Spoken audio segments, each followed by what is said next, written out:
அன்புக்குரிய சகோதரர்களே, இன்றைக்கு 3 துவா நான் உங்களுக்கு சொல்லித்தரப் போகிறேன். 3 முத்தான துவாக்கள். ஒன்று, குரானில் அதிகமாக பெயர் சொல்லப்பட்ட ஒரு நபி. இவரின் வரலாறு மடக்கி மடக்கி குரானிலே பேசப்படுகிறது. எந்த நபி? ஹதரத் சையதுனா மூசா அலைஹிஸ்ஸலாம் அவர்கள் ஓதிய ஒரு துவா. இன்னொன்று, இந்த அகிலத்தை படைத்து பரிபாலித்து ரட்சித்துக் கொண்டிருக்கிற இறைவன் அல்லாஹ், அவன் தன் தூதர் அன்னலம் பெருமானா ஸல்லல்லாஹு அலைஹி வஸல்லம் அன்னவர்களுக்கு கற்றுக் கொடுத்த துவா. 3, நபிகள் நாயகம் ஸல்லல்லாஹு அலைஹி வஸல்லம் அன்னவர்கள் இந்த உம்மத்திற்கு சொல்லிக் கொடுத்த துவா. 3மே முக்கியமான துவாக்கள். ஒன்று மூசா அலைஹிஸ்ஸலாம் ஓதிய துவா, இன்னொன்று அல்லாஹ்வே கற்றுக் கொடுத்த துவா, 3 நபிகள் நாயகம் ஸல்லல்லாஹு அலைஹி வஸல்லம் பல்வேறு துவாக்கள் கற்றுத் தந்திருக்கிறார்கள். நம் வாழ்க்கைக்கு தேவையான ஒரு துவா. இதை 3ம் சொல்வதின் நோக்கம், அந்த துவாக்களின் பக்கம் நாம் அதிகம் தேவையுடையவர்களாக இருக்கிறோம். சுருக்கமாக சொல்கிறேன், பாருங்கள். ஹதரத் சையதுனா மூசா அலைஹிஸ்ஸலாம் சற்றேறக்குறைய 83 தடவை அவர்களின் பெயர் குரானிலே இடம்பெறுகிறது. அவர்களின் வரலாறு மட்டும் 50க்கும் அதிகமான இடங்களிலே குரானிலே பேசப்படுகிறது. மூசா அலைஹிஸ்ஸலாம் ஒரு மிகச்சிறந்த அல்லாஹ்வின் ரசூல்மார்களிலே மிக முக்கியமான இடத்திலே உள்ளவர்கள். உலுல் அஸ்ம் என்று சொல்லப்படுகிற உறுதிமிக்க நபிமார்களின் பட்டியலிலே அந்த 5 நபர்களிலே இவர்களும் ஒருவர். மூசா அலைஹிஸ்ஸலாம் நமக்கு தெரியும், ஃபிரௌன் என்ற கொடுமைக்கார மன்னனிடத்திலே வளர்க்கப்பட்டவர். அங்கேதான் அவர் வளர்ந்தார். கடைசியில் யாருக்கு எதிராக மாறினார்? யார் வளர்த்தாரோ அவருக்கு எதிராகவே என்றால், அவன் சொல்லிக் கொண்டிருந்த அந்த கொள்கையை உடைப்பதற்கு, ஏகத்துவத்தை நிலைநாட்டுவதற்கு அல்லாஹ் அவனிடத்திலேயே வளர்ந்த ஒருவரை அவருக்கு எதிராக மாற்றினார். அல்லாஹ் நாடினால் எப்படியும் எதையும் மாற்றுவான். நாம் நினைத்துக் கொண்டிருக்கிறோம் நம்மால் தான் எல்லாம் என்று. ஒரு தூசுக்கு கூட நம் சமம் கிடையாது என்பதை ஒரு நிமிடத்திலே மாற்றி காண்பிப்பான். அற்புதத்தை காண்பிப்பான். நான் இல்லை என்றால் இந்த காரியம் நடக்காது என்று நெஞ்சை நிமித்திக் கொள்வோம். நீங்கள் இல்லாமல் உங்களை விட ஆக பலகீனமானவரை வைத்து அல்லாஹ் அந்த காரியத்தை 1க்கு 10 மடங்காக பெரிதாகி காட்டுவான், சாதித்து காட்டுவான். இது இறைவனின் சக்தி. மனித சக்தி இறைவனின் சக்திக்கு முன்னால் ஒன்றுமே இல்லை. ஃபிரௌன் நான் தான் ரப்பு என்றான். அவனுடைய வீட்டிலேயே வளர்ந்தார் மூசா அலைஹிஸ்ஸலாம். அவனுக்கு எதிராகவே மாறினார். அவர் கண் முன்னாலேயே ஃபிரௌனை அல்லாஹ் அழித்தான். வரலாறு. ஹஜ்ரத் மூசா அலைஹிஸ்ஸலாம் ஒரு சின்ன விஷயத்திற்காக வேண்டி எகிப்திலிருந்து கிளம்பி மதியனுக்கு போகிறார்கள். நீண்ட பெரிய வரலாறு, நான் சுருக்கமாக சொல்கிறேன். மதியன் நகர் என்பது மூசா அலைஹிஸ்ஸலாமுக்கு அறிமுகம் இல்லாத ஊர். அது தெரிஞ்சவங்க யாரும் கிடையாது, பழக்கமானவங்க யாரும் கிடையாது, முன்பின் அறிமுகம் இல்லாதவர்கள் தான் பலர் அங்கே இருக்கிறார்கள். போய் ஹஜ்ரத் மூசா அலைஹிஸ்ஸலாம் ஒரு ஓரத்தில் நிற்கிறார்கள். அந்த இடத்துல தண்ணி மெத்துறதுக்காண்டி நிறைய பேர் வர்றாங்க. தண்ணி பிடிக்கிறதுக்காண்டி, கிணத்துல தண்ணி இறைக்கிறதுக்காண்டி நிறைய பேர் வர்றாங்க, இறைக்கிறாங்க, போறாங்க. 2 பெண் பிள்ளைகள், நல்ல இளம் வயது பெண்கள் 2 பேர் ஒரு ஓரத்தில் நிற்கிறாங்க. மூசா நபி அலைஹிஸ்ஸலாம் அந்த பிள்ளைகளை, பெண் பிள்ளைகளை, இளம் வயது பிள்ளைகளை பார்த்தார்கள். நீங்க எல்லாம் தண்ணி இறைக்க போலையா? எல்லாரும் தண்ணி அடிச்சுட்டு போறாங்க, நீங்க மட்டும் நிக்கிறீங்க. அந்த பெண்கள் சொன்னார்கள், கூட்டமாக இருக்கிறது அந்நிய ஆண்கள் இருக்கிறார்கள். அந்நிய ஆண்களின் கண்களுக்கு படாமல் நாங்கள் வளர்க்கப்பட்டிருக்கிறோம், நல்லொழுக்கத்துடன் வளர்க்கப்பட்டிருக்கிறோம். அவர்களுடன் கலப்பு என்பது எங்கள் மனம் ஒத்து வரவில்லை. அப்படியா? வேற ஏதாவது தண்ணி பிடிக்கிற இடம் இங்க இல்லையா அப்படின்னு கேட்டாங்க மூசா நபி. இருக்குது, ஒரு பழைய கிணறு, அது மூடப்பட்டு கிடக்கிறது, அது திறக்கிறதும் இல்லை, அதுல யாரும் பயன்படுத்துறதும் இல்லை. அதற்கு மூசா அலைஹிஸ்ஸலாம் தன்னந்தனி நபராக போனார்கள். கிணறு மூடி இருந்தால் எவ்வளவு பெரிய மூடியை போட்டு மூடியிருப்பார்கள் என்பதை யோசிக்க வேண்டும். தனி ஆளாக மூசா அலைஹிஸ்ஸலாம் மூடியை தூக்கி எறிந்தார்கள். தண்ணீரை இறைத்து அந்த பெண்களுக்கு ஊற்றி கொடுத்தார்கள். நிம்மதியாக அந்த 2 பெண்களும் போனார்கள். வீட்டில் அப்பா இருக்கார், பெரியவர். பெண்கள் வந்தவுடன் கேட்டார் அந்த பெரியவர், என்னம்மா எப்போதுமே லேட்டா வருவீங்க, இன்னைக்கு சீக்கிரமா வந்துட்டீங்க? கதையை சொன்னாங்க அந்த பெண்கள் 2 பேரும். அப்படியா, உங்களுக்கு உதவி செஞ்சாரா? ஆமா. உதவி உபகாரம் செய்தவரை நான் அப்படியே விட்டுவிடக் கூடாதே, நாம் அவருக்கு ஏதாவது திருப்பி மறு உபகாரம் செய்ய வேண்டும், கூட்டி வாருங்கள் என்று சொல்ல, போன பெண்களில் ஒருவர் வர, அந்த கேப்ல மூசா அலைஹிஸ்ஸலாம் ஒரு துவா செஞ்சாங்க. அந்த துவா தான் இப்ப சொல்ல போறேன். தன்னந்தனியாக இருக்கிறார்கள். அடுத்த வேளை உணவு தெரியாது, எங்கே தங்க போகிறோம் தெரியாது, யாரிடத்துல பேச போகிறோம் தெரியாது, அடுத்த வேளை என்ன, அடுத்த சம்பாத்தியத்திற்கு வழி என்ன தெரியாது, எதுவுமே தெரியாது. இப்பொழுது கேட்கிறார்கள், நீங்கள் தன்னந்தனியாக ஒரு இடத்தில் போய் மாட்டிக்கொண்டால் அந்த நிலை எப்படி இருக்கும் என்பதை ஒவ்வொருவரும் நாம் யூகித்துக் கொள்வோம். மொழி தெரியாத ஊரு, ஆள் தெரியாத ஊரு, சொந்த பந்தம் யாருமே கிடையாது வச்சுக்கங்களேன். ஏதோ ஒரு நாட்டில் போய் கண்ணுக்கு தெரியாத இடத்துல போய் நாம் அவிழ்த்து விடப்பட்டு விட்டோம். எப்படி இருக்கும் நிலை? மூசா அலைஹிஸ்ஸலாம் கேட்டார்கள், ரப்பி இன்னி லிமா அன்ஸல்த இலைய மின் கைரின் ஃபகீர். இறைவா, நீ எந்த நலவை இப்பொழுது கொடுத்தாலும் அதை ஏற்றுக்கொள்ள தேவையுடையவனாக நான் இருக்கிறேன். எந்த நலவை கொடுத்தாலும் சரிதான், எனக்கு தேவை இப்போ. ஏன்னா எதுவும் இல்லாமல் நிற்கதியாக இருக்கிறேன். எதை கொடுத்தாலும் அதன் பக்கம் அதிக தேவை உள்ளவன் நான் தான். ஃபகீர், ஃபகீர்னா நம்ம என்ன விளங்கி வச்சிருக்கோம்? பக்கீர்சான் விளங்கி வச்சிருக்கோம். நம்மளும் ஃபகீர் தான், நீங்களும் ஃபகீர், நானும் ஃபகீர். யாரிடத்தில்? அல்லாஹ் என்ற கனிக்கு முன்னால் நீங்கள் நானும் எல்லாரும் ஃபகீர். உலகத்தில் அல்லாஹ் மட்டும்தான் கனி, அவன் மட்டும்தான் தேவையற்றவன் யாரிடத்திலும். உலகத்தில் எவ்வளவு பெரிய பில்லியன்களை சம்பாதித்தாலும் கூட அவரும் ஃபகீர் தான். ஏன்னா ஒரு கட்டத்தில் அவர் தேவையுடையவராக ஆகிவிடுவார். ஹஸரத் மூஸா அலைஹிஸ்ஸலாம் துவா செஞ்சாங்க. துவா ஓதிட்டு இருக்கக்கூடிய இடையில அந்த அம்மா வந்துட்டாங்க. 2 பேர்ல ஒருத்தர் வந்தாங்க. எங்க பாபா அவங்களை கூப்பிட்டாங்க. எதுக்குமா கூப்பிட்டாங்க? உங்களுக்கு கூலி கொடுக்கணும். நான் கூலி எல்லாம் எதிர்பார்த்து இந்த வேலையை செய்யலையே. ஒன்றை அழுத்தமாக உங்கள் மனதிலே இருத்துங்கள். இந்த வார்த்தை அல்லாஹ்வால் சொல்லித் தரப்படக்கூடிய வார்த்தை. எதிர்பார்ப்பில்லாமல் உலகத்திலே சில காரியங்களை நிறைவேற்றுங்கள், அல்லாஹ் உங்களுக்கு உதவி செய்வான். எதை செஞ்சாலும் எனக்கு இதுல என்ன பெனிஃபிட், எனக்கு என்ன பலன், இதனால் எனக்கு என்ன லாபம், லாப நோக்கத்தை பார்த்து எந்த காரியத்திலும் இறங்காதீர்கள். சில காரியங்களை ஏக இறைவனுக்காக இஹ்லாஸம் பில்லாஹ், அல்லாஹ்வை முன்வைத்து நீங்கள் தூய மனதோடு செய்யுங்கள். உங்களுக்கு பிரதிபலன் பன்மடங்காக பெருகி கிடக்கும். அதற்கு மூசா சொன்னாங்க, நான் பலன் தான் எதிர்பார்த்து செய்ய இல்லை, எங்க பாபா கூப்பிட்டாருவாங்க. அதற்கு மூசா அலைஹிஸ்ஸலாம் போனாங்க. பார்த்த பெரியவர் ஷுஐப் அலைஹிஸ்ஸலாம் என்ற நபி கதையை முழுக்க சொன்னார்கள். நான் வந்த காரணம் பின்னணி இதுதான். ஒன்றும் கவலைப்படாதே, இங்கே உனக்கு தங்க இடம் உண்டு, உண்ண உணவுண்டு, பார்ப்பதற்கு வேலை உண்டு. 10 வருடம் பார்க்க வேண்டும் என்றால் பார்க்கலாம், 8 வருடம் பார்க்க வேண்டும் என்றால் பார்க்கலாம், உங்கள் விருப்பம். நீண்ட பெரிய வரலாறு. அதற்கு அடுத்து ஷுஐப் அலைஹிஸ்ஸலாம் தன் 2 மகளில் ஒரு பிள்ளையை அவருக்கு நிக்கா செய்து கொடுத்தார்கள். மூசா அலைஹிஸ்ஸலாம் மதியன் என்ற ஊரில் இருந்து மறுபடியும் எஜிப்த் என்ற நகரத்திற்கு ஹஸரத் மூசா அலைஹிஸ்ஸலாம் போனார்கள். எப்படி போனார்கள்? வரலாறு சொல்கிறது, நபியாக போனார்கள்.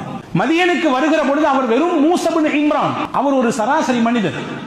மதியனை விட்டு மறுபடியும் எஜிப்திற்கு போகிற பொழுது அவர் மூசா கலீமுல்லா, அல்லாஹ்வின் கலீம், ரசூலுல்லாஹா போனார். இது எல்லாம் எப்படி கிடைத்தது? அந்த துவாவின் பரக்கத்தால் கிடைத்தது. என்ன இணைத்து அந்த துவாவை செய்கிறோமோ அது கிடைக்கும். பெருமக்கள் சொல்கிறார்கள், பொண்ணே கிடைக்கல பையனுக்கு, யக்கீனோடு நீங்கள் இந்த துவாவை ஓதுங்கள், நல்ல பெண் கிடைக்கும். வேலையே கிடைக்கவில்லை, தகுதியான படிப்பு படித்திருக்கிறேன், வேலை இல்லாமல் திண்டாடுகிறேன், யக்கீனோடு நம்பிக்கையோடு இந்த துவாவை ஓதுங்கள், நல்ல வேலை கிடைக்கும். லாபமே கிடைக்கல, முதல்ல போட்டு உட்கார்ந்து முடிச்சிட்டு என்ன செய்யறது? யக்கீனோடு இந்த துவாவை ஓதுங்கள். நாவால் ஓதக்கூடாது, சும்மா பேருக்கு தஸ்பீகை 4 தஸ்பீகை உருட்டுவது போன்று உருட்டக்கூடாது. உள்ளார்ந்த ஈடுபாட்டோடு இதை ஓதுங்கள், நல்ல லாபத்தை எல்லாம் தருவான். எனவே தான் குறிப்பா ஹஸரத் மூஸா அலைஹிஸ்ஸலாம் கேட்கல, எனக்கு சாப்பாடு கூட இல்ல, எனக்கு தங்குறதுக்கு இடம் கொடுத்து கிடத்த கூட இல்ல, வேலையை கூட எல்லாம் கேட்கல. எப்படி கேட்டாங்க? லிமா அன்ஸல்த இலைய மின் கைரின் ஃபகீ, என்ன நலவை கொடுத்தாலும் அது எனக்கு தேவை. 19 கேட்டார்கள். அல்லாஹ் எல்லாத்தையும் சேர்த்து கொடுத்தான் மொத்தமா. ஒரு துவா இது மூசா அலைஹிஸ்ஸலாம் கேட்ட துவா. 2வது, நபி ஸல்லல்லாஹு அலைஹி வஸல்லம் அவர்கள் ஒரு நாள் அதிகாலை ஃபஜர் தொழுகைக்கு தாமதமாக வர்றாங்க. எவ்வளவு நேரம் தாமதம்? சூரியன் உதித்து விடுமோ என்று அச்சப்படும் அளவிற்கு தாமதமாகி விட்டது. ரசூலுல்லாஹ் வந்தாங்க, தொழ வச்சாங்க, சஹாபாக்கள் நோக்கி திரும்பி உட்கார்ந்தாங்க. நபி தோழர்கள் கேட்டார்கள், யா ரசூலல்லாஹ், இன்னைக்கு தாமதமாக வந்ததற்கு என்ன காரணம்? நபி ஸல்லல்லாஹு அலைஹி வஸல்லம் சொன்னாங்க, இரவின் பிற்பகுதியிலே எழுந்து வணக்க வழிபாடு செய்வது என் வழக்கம். அந்த மாதிரி இன்னைக்கு நான் எந்திரிச்சேன், தஹஜ்ஜுத் தொழுதுட்டு கொஞ்சம் கண்ணை மூடினேன், ஒரு சின்ன தூக்கம். அந்த தூக்கத்தில் என் ரப்பை நான் பார்த்தேன். ரப்பு என்னிடத்திலே கேட்டான், ஃபீமா யஹ்தஸிமுல் மலஉல் அஅலா, முஹம்மது அவர்களே, உயர்தரமான மலக்குமாக எந்த விஷயத்திலே விவாதித்துக் கொண்டிருக்கிறார்கள் உங்களுக்கு தெரியுமான்னு கேட்டான். நான் கேட்டேன், தெரியாதுன்னு சொன்னேன். மறுபடியும் அதே கேள்வி கேட்டான், மறுபடியும் நான் தெரியாதுன்னு சொன்னேன். மறுபடியும் அதே கேள்வியை கேட்கறதுக்கு முன்னாடி ரப்பு தன் திருக்கரத்தை என் நெஞ்சில் வைத்தான். நபி சொல்கிறார்கள், என் நெஞ்சில் வைத்தான். அல்லாஹ்வின் திருக்கரம் பட்டவுடன் என் உள்ளமெல்லாம் குளிர்ந்து போனது. தலை முதல் உச்சி முதல் பாதம் வரை அப்படியே ஜில்லுன்னு ஆயிட்டு. அடுத்து அல்லாஹ் கேட்டான், இப்போ சொல்லுங்க மலக்குமார்கள் எந்த விஷயத்தில் விவாதித்துக் கொண்டிருக்கிறார்கள்? நான் சொன்னேன், ஃபில் கஃபாராத்தி வத் தரஜாத்தி, அடியார்கள் செய்யக்கூடிய பாவத்திற்கு பரிகாரம் என்ன என்ற விஷயத்திலும், அடியார்களின் அந்தஸ்தை அல்லாஹ் உயர்த்தக்கூடிய காரியம் என்ன என்ற விஷயத்திலும் அவர்கள் தர்க்கித்துக் கொண்டிருக்கிறார்கள், விவாதம் செஞ்சிட்டு இருக்காங்க. ஒருத்தர் இதை சொல்றாரு, ஒருத்தர் அதை சொல்றாரு. சரி, அடியார்கள் செய்யக்கூடிய பாவத்திற்கு பரிகாரங்கள் என்னென்ன நீங்க சொல்லுங்களேன் அப்படின்னு சொல்லி அல்லாஹ் என்னிடத்திலே கேட்டான். நான் சொன்னேன், பள்ளிவாசலுக்கு அதிகமான எட்டெடுத்து நடந்து வருவது இது பாவத்திற்கு பரிகாரம். பள்ளிவாசலில் தொழுகை எல்லாம் முடிந்ததற்கு பிறகு, எல்லா தொழுகையும் முடிந்ததற்கு பிறகு கொஞ்ச நேரம் உட்கார்ந்து இருக்கிறது. எல்லாரும் பார்க்கறத பார்த்தா இப்படி தொழுது உட்கார்ந்துருக்க முடியும்? தொழுகைக்கு முன்னாடி ஏதோ பயான் இருக்குன்னு கொஞ்ச நேரம் உட்கார்ந்துருக்கோம். தொழுதா அடுத்தடுத்து வேலைக்கு போறது இல்லையா? போயிடுறதுதான். ஆனால் சிறிது நேரம் அமர்ந்திருப்பது, அந்த சிறிய நேர அமர்வு கூட உங்கள் பாவத்திற்கு பரிகாரம். மூணாவது ஸல்லல்லாஹு சொன்னாங்க, மனம் வெறுக்கும் நேரத்திலும் ஒதுவை பரிபூர்ணமாக செய்வது. நல்ல மார்கழி மாசம் பனி, மாசி பனி மச்ச தொலைக்குதுன்னு சொல்லுவாங்க, தை பனி தரையை தொலைக்குதும்பாங்க இல்லையா? அந்த பனி காலத்திலும் கூட ஒதுவை பூரணமா செய்யறது. ஒரு தடவை கழுவுனா போதும், எல்லா உறுப்பையும் ஃபரத நீங்கிரும். 3 தடவை கழுவுனா சுன்னத்து, அதை பரிபூரணமா செய்யறது. ஃபரலான உறுப்புகள் 4 மட்டும்தான், ஆனால் மற்ற உறுப்புகளை எல்லாம் சேர்த்து சுன்னத்தையும் நிறைவேற்றுவது. இந்த 3மே நிறைய பாவங்களை மன்னிப்பதற்குரிய வழி. சரி, அடியார்களின் அந்தஸ்து அல்லாஹ் எந்த காரியத்தை உயர்த்துதான்? ரசூலுல்லாஹ் அல்லாஹ் கேட்கிறான். ஹஜ்ரத் ரசூல் ஸல்லல்லாஹு அலைஹி வஸல்லம் சொன்னாங்க, பசித்தவருக்கு உணவு கொடுப்பதினால் அந்தஸ்து உயர்கிறது, பேச்சில் நளினத்தை கையாளுவதனால் அந்தஸ்து உயர்கிறது. என்கிட்ட அதிகாரம் இருக்குது, நான் பதவியில் இருக்கிறேன், என்கிட்ட பட்டம் இருக்குது, படிப்பு இருக்கு, நான் எப்படினாலும் பேசலாம் எனக்கு கீழே உள்ளவங்கள்ட்ட. ஆனாலும் அதையெல்லாம் பயன்படுத்தாம எல்லாருடைய மனிதத்தையும் போற்றி நளினத்தோடு பேசுகிறேன் நான். இந்த பேச்சு என் அந்தஸ்தை ரப்பிடத்திலே உயர்த்தி கொண்டே இருக்கும், படித்தரம் உயர்ந்துகிட்டே இருக்கும். மூணாவது சொன்னாங்க, வஸ்ஸலாத்து வன்னாஸ் நியாமுன், மக்கள் உறங்கிக் கொண்டிருக்கிற பொழுது தொழுதல், தஹஜ்ஜுடைய தொழுகை. இந்த 3மே அல்லாஹ்விடத்தில் அந்தஸ்தை உயர்த்தும். நல்ல விஷயம். அடுத்து அல்லாஹ் சொன்னா, ஏதாவது கேளுங்களேன் என்கிட்ட. அல்லாஹ், யா அல்லாஹ் நீனே சொல்லிக் கொடுற அல்லாஹ், எனக்கு எப்படி கேட்கணும் தெரியல, அல்லாஹ்வே நீ சொல்லிக் கொடு என்று நபிகள் நாயகம் ஸல்லல்லாஹு அலைஹி சொன்னாங்க. அல்லாஹ் சொல்லிக் கொடுத்த துவா, அல்லாஹ் சொல்லிக் கொடுத்த துவா ஹதீஸ்ல வந்திருக்கிறது. அல்லாஹும்ம இன்னி அஸ்அலுக ஃபிஅலல் கைராத் வ தர்க்கல் முன்கராத் வ ஹுப்பல் மசாகீன் வ அன் தக்ஃபிர லீ வ தர்ஹம்னி வ இதா அரத்த பிகௌமின் ஃபித்னதன் ஃபதவஃபனி மின்ஹு கைர மஃப்தூனின். அல்லாஹும்ம இன்னி அஸ்அலுக ஹுப்பக வ ஹுப்ப மன் யுஹிப்புக வ ஹுப்ப அமலி யுகர்ரிபுனி இலா ஹுப்பிக். அஜருக்கு 2 வாரத்துல முடிப்பியா பாத்தீங்கன்னா 4-5 வரி சொல்றீங்களே, எப்படி மனப்பாடம் பண்றது அப்படி யோசிக்காதீங்க. இறைவனின் வார்த்தை இது. அந்த உள்ளன்போடு இந்த வார்த்தைகளை நீங்கள் தேடுங்கள், படியுங்கள், உங்கள் மனதிலே அல்லாஹ் கொண்டு இருத்துவான். தினமும் கேட்க வேண்டிய துவாக்களில் ஒன்று இது.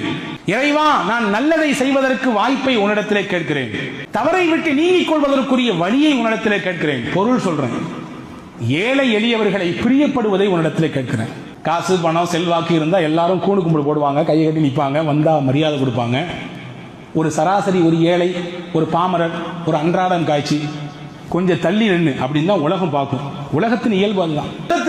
சஹாபாக்களிலே பலருக்கு அவரிடத்தில் இருந்த நல்ல தன்மையின் காரணமாக பெருமானார் ஸல்லல்லாஹு அலைஹி வஸல்லம் சிறப்பு பெயர் வைத்தார்கள். அப்படி சிறப்பு பெயர் வைத்தவர்களே ஒரு சஹாபி, அவர் பெயர் ஜாஃபர் இப்னு அபி தாலிப். அவருக்கு பெருமானார் சூட்டிய சிறப்பு பெயர் என்ன தெரியுமா?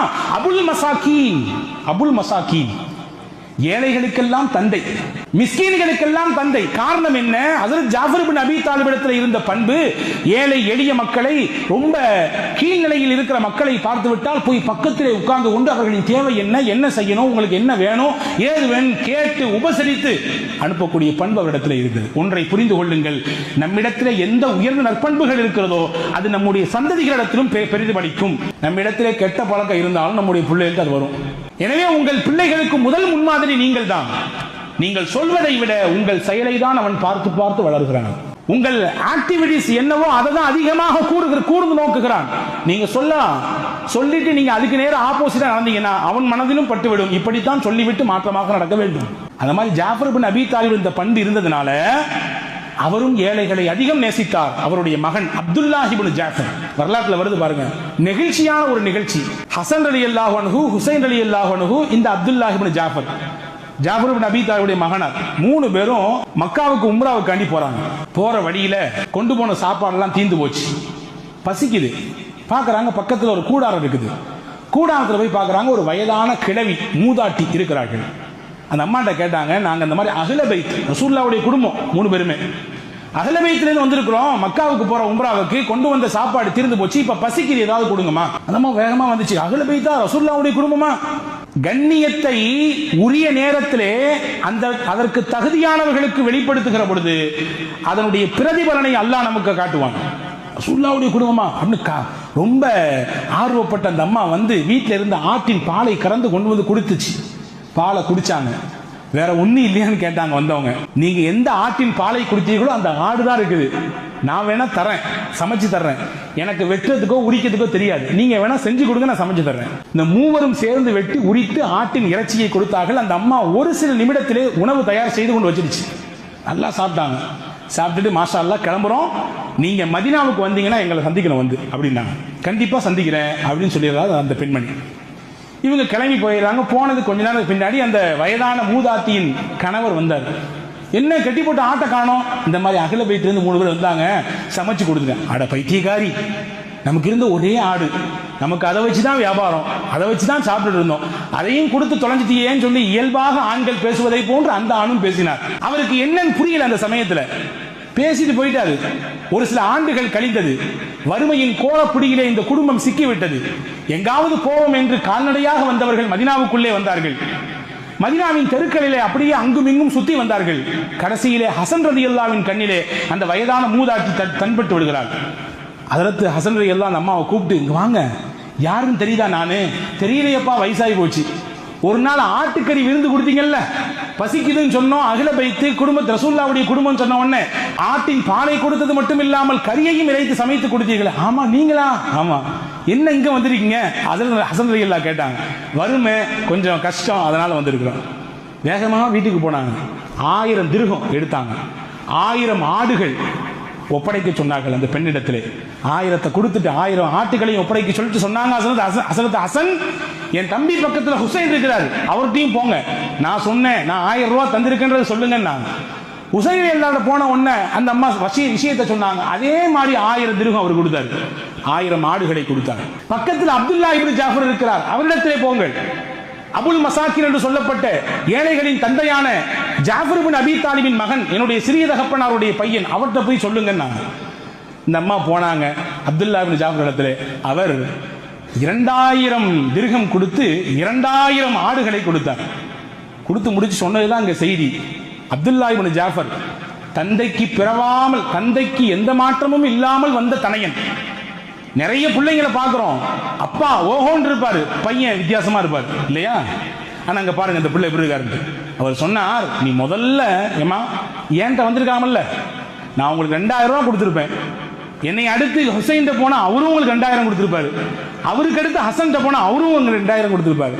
அவங்கள்ட்ட வந்து கடைசியில என்கிட்ட வரீங்களே அப்படின்னு சொல்லி அனுப்புனாங்க. இப்போ அந்த அம்மா எல்லாத்தையும் வாங்கி கையில வச்சுட்டு கணவரை பார்த்து சொல்லிச்சு, அன்னைக்கு ஒரு ஆட்டுக்கு நீங்க குய்யோ குச்சின்னு கத்துனீங்க, அல்லாஹ் அந்த ஒரு ஆட்டுக்கு பகரமாக இன்னைக்கு எவ்வளவு தந்திருக்கான் பார்த்தீங்களா?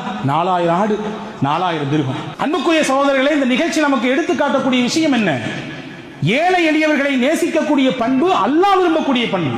ஏன்னா அல்லாஹ் நேசிக்கிறான் ஏழைகளை, அல்லாஹ் பலகீனமானவர்களை பிரியப்படுகிறான். அல்லாஹ் ஒதுக்கி வைப்பதில்லை, நாம் தான் ஒதுக்கி வைக்கிறோம். அல்லாஹ் சொல்லுகிறான், நீங்கள் பிரியப்படுங்கள், அந்த துஆவை கேளுங்கள். ஹுப்பல் மசாக்கி, ஏழைகளை பிரியப்பட வேண்டும். அதற்காகவே அல்லாஹ்விடத்தில் அல்லாஹ் சொல்லி கொடுத்தான். வன் தக்ஃபிர லி வ தர்ஹம்னி வ இதா அரத்து பிகௌமின் ஃபித்னத்தன் துஆவை அல்லாஹ் ஜல்ல ஷானஹு வ தஆலா நேரடியாக பெருமானார் ஸல்லல்லாஹு அலைஹி வஸல்லம் கற்றுக் கொடுத்த துஆ. இந்த துஆவையும் நாம் தினசரி கேட்டாக வேண்டும். இந்த துஆல ஒரு பாகம் தான், யா அல்லாஹ் உன்னிடத்துல உன்னுடைய நேசத்தை நான் கேட்கிறேன். உன்னை யாரெல்லாம் நேசிப்பாங்களோ அவங்களுடைய நேசத்தை எனக்கு கொடுத்துரு. உன் நேசத்தை நான் கேட்கிறேன், நேரடியாக எனக்கு தந்துரு. உன்னை நேசிப்பவர்கள் யார் யாரோ அவர்களின் பிரியமும் எனக்கு வேண்டும். நல்லோர்கள், வலிமார்கள், சுகதாக்கள், சித்திகீன்கள், இறைநேச பெருமக்கள், இவங்களெல்லாம் அல்லாஹ்வின் நேசம் இல்லாமல் எப்படி இறைநேசத்தை அடைய முடியும்? அவங்களுடைய முகப்பத்தை எனக்கு தா அப்படின்னு சொல்லி அல்லாஹ்வே கேட்க சொல்கிறான். இது 2வது துஆ, நாம் கேட்க வேண்டிய 2வது துஆ. 3வது துஆ, நபிகள் நாயகம் ஸல்லல்லாஹு அலைஹி வஸல்லம் ஒரு நண்பகல் நேரத்திலே மஸ்ஜித் நபவிக்குள்ளே வருகிறார்கள். அபூ உமாமத்துல் பாஹிலி என்ற நபித்தோழர் அமர்ந்திருக்கிறார். ரசூலுல்லாஹ் கேட்டாங்க, மாலி அராக ஃபீ ஹாதல் மஸ்ஜித் கைர வக்தி ஸலாத், தொழுகை அல்லாத நேரத்திலே பள்ளியிலே ஏன் அமர்ந்திருக்கிறீர்? தொழுகைக்குரிய நேரத்தில் ஃபர்லான தொழுகைக்கு வர வேண்டியதுதான். ஃபர்ல் அல்லாத நேரத்தில் எங்க உட்கார்ந்து சம்பாதிக்க போலையா, உழைக்க போகவில்லையா என்ற தொனியிலே கேட்டார்கள். அதற்கு அபூ உமாமா சொன்னார்கள், யா ரசூலுல்லாஹ், எனக்கு ஏற்பட்ட கவலை, எனக்கு நான் கொடுத்தாக வேண்டிய கடன் சிரமம், இதனால் தத்தளித்துக் கொண்டிருக்கிறேன், கவலையில வந்து உட்கார்ந்திருக்கேன். நாங்க பாருங்க, ரசூலுல்லாஹ் அதி அற்புதமான துஆவை கற்றுக் கொடுத்தார்கள். அல்லாஹும்ம இன்னி அஊது பிக மினல் ஹம்மி வல் ஹுஸ்ன். அரபியில 2 வார்த்தை இருக்கு. தமிழ்ல கவலை ஒரு வார்த்தையில முடிச்சிடலாம், அரபியில 2 வார்த்தை இருக்குது, ஹம்மு ஹுஸ்ன். ரசூலுல்லாஹ் அந்த 2 விதமான கவலையை விட்டும் அல்லாஹ்விடத்திலே பாதுகாப்பு தேடுகிறார்கள். பாருங்கள், ஹம்மு என்றால் என்ன, ஹுஸ்ன் என்றால் என்ன? ஹம்மு என்ற கவலைக்கு அர்த்தம் என்ன தெரியுமா? வர வேண்டியது வந்து சேரணுமே நினைச்சு கவலைப்படுறது. 10 லட்சம் ரூபாய்க்கு முதல்ல போட்டு உட்கார்ந்துருக்கோம், என்ன எதிர்பார்த்து ஒரு 2 லட்சம் ரூபாய் லாபம் கிடைக்கும், வருமா வராதா, வேற மாதிரிலாம் யோசிக்க கூடாது. வரும் ஆனா போச்சு, அந்த மாதிரிலாம் இல்லை. வருமா வராதான் கவலை, வந்து சேர வேண்டியது வருமா வராதா, இதுக்கு பெயர் ஹம். இன்னும் இருக்கிறது ஹுஸ்ன். ஹுஸ்ன் என்றால் இழந்ததை நினைத்து கவலைப்படுவது. போச்சே, அப்பமே சொன்னாங்க வாங்கி போடு, கொஞ்சம் ரேட்டு கம்மியா இருக்குது, இப்போ எங்கேயோ போயிச்சே, எது இல்லையோ எது இழந்து போனதோ அதை நினைத்து கவலைப்படுவது. யூசுப் அலைஹிஸ்ஸலாம் அவர்கள் இழந்ததை வைத்து ஹஜ்ரத் யாக்கூப் அலைஹிஸ்ஸலாமின் கவலையை குர்ஆன் பதிவு செய்கிறது. இன்னி அஷ்கு இன்னமா அஷ்கு பஸ்ஸி வ ஹுஸ்னி, நான் என் கவலையை என் ரப்பிடத்தில் முறையிடுகிறேன். ஹுஸ்ன்றாங்க ஹஜ்ரத் யாக்கூப் அலைஹிஸ்ஸலாம். என்ன கவலை யாக்கூப் அலைஹிஸ்ஸலாமுக்கு? தான் மகனை பறி கொடுத்த கவலை, இழந்துட்டாங்க. அப்ப இந்த ரெண்டு விதமான கவலையை விட்டும் அல்லாஹ் பாதுகாப்பு தருகிற உன்னிடத்திலே. வஅஊது பிக மினல் அஜிஸி வல் கஸ்ல், சோம்பேறித்தனம் எனக்கு வரக்கூடாது, இயலாமை நான் ஆகிவிடக்கூடாது. வஅஊது பிக மினல் ஜுப்னி வல் புக்ல், கஞ்சத்தனம் என் வாழ்க்கையை எட்டி கூட பார்த்துடக்கூடாது.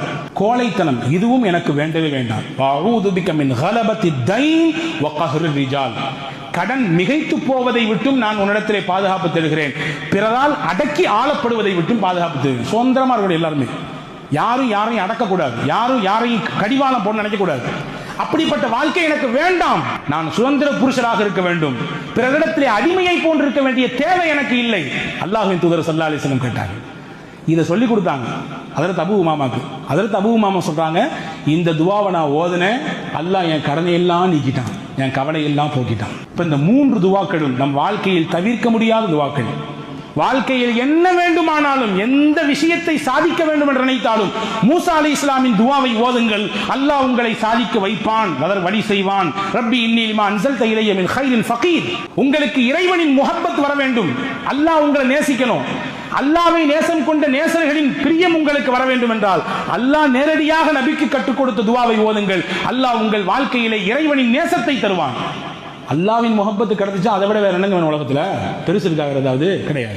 உங்கள் வாழ்க்கையில் கவலையா, கஷ்டமா, சோகமா, துன்பமா, கடன் தொந்தரவா, இதெல்லாம் நீங்க வேண்டும் என்றால் அல்லாஹ்விடத்திலே நபிகள் கற்றுக் கொடுத்த இந்த துவாவை, அல்லாஹும்ம இன்னி அஊது பிக மினல் ஹம்மி வல் ஹஸன் என்ற துவாவை ஓதி வாருங்கள், அல்லாஹ் அதையெல்லாம் போக்குவான். ஆக இந்த 3 முத்தான துவாக்களை ஹஜ்ரத் மூசா ஓதிய துவா, ஹஜ்ரத் ரசூலுல்லாஹ்வுக்கு அல்லாஹ் கற்றுக் கொடுத்த துவா, ஹஜ்ரத் ரசூலுல்லாஹ் இந்த உம்மத்துக்கு கற்றுக் கொடுத்த துவா ஓதி வருவோம். வளமான வாழ்க்கையை வாழ்வோம். வல்ல ரஹ்மான் தௌஃபீக் செய்வானாக. ஆமீன். வாஹிரு தாவான் அல்ஹம்துலில்லாஹி ரப்பில் ஆலமீன்.